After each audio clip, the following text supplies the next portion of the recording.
زاہد حسین صاحب بہت شکریہ. آپ کیسے دیکھ رہے ہیں بلوچستان کی صورتحال کو؟ سمجھتے ہیں کہ جو کچھ ایران میں ہو رہا ہے اور جس طرح امریکی صدر اپنی ٹویٹوں کے ذریعے ایران میں آگ کو بھڑکا رہے ہیں، تو دیکھتے ہیں کہ کیا پاکستان بھی اس طرح کے عدم استحکام کا شکار ہو سکتا ہے؟ اور خاص کر جو بلوچستان میں عدم اعتماد کی تحریک آئی ہے، وزراء کے استعفوں کی خبریں ہیں، کیا آپ ان میں کوئی تعلق دیکھتے ہیں؟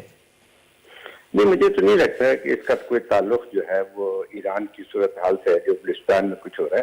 دیکھیں، بلوچستان میں ہمیشہ جو کولیشن رہی ہے وہ ہمیشہ جس کو کہتے ہیں بہت ٹینٹیٹیو رہی ہے. اس میں جو ہے اختلافات بھی رہے ہیں، بہت ساری چیزیں ہوتی رہی ہیں اور وقتاً فوقتاً اس قسم کی چیزیں ہوتی رہی ہیں. میرا خیال یہ ہے کہ جو صورتحال ابھی بن کے آ رہی ہے بلوچستان میں، تو اختلافات میں اس میں موجود تھے. اختلافات کی نوعیت بہت مختلف ہوتی ہے.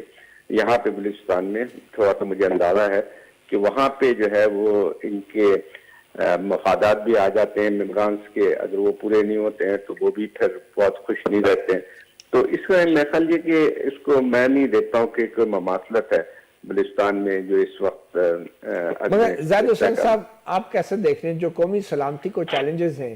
کیا اس وقت ہماری قومی سیاست میں ٹھہراؤ کی ضرورت ہے؟ کیا مشورہ دیں گے آپ اپوزیشن جماعتوں کو کہ کیا واقعی ان کو اب اپنے رویوں میں تبدیلی کی ضرورت ہے، کیونکہ شاید قومی سلامتی کے چیلنجز بہت بڑے ہیں؟ دیکھیں، دو چیز ہوتی ہے. ایک تو دیکھیں اپوزیشن جو ہے وہ کوئی بری بات نہیں ہوتی. ہر جمہوری معاشرے میں یعنی اپوزیشن کا کردار اتنا ہی اہم ہوتا ہے جتنا گورنمنٹ کا.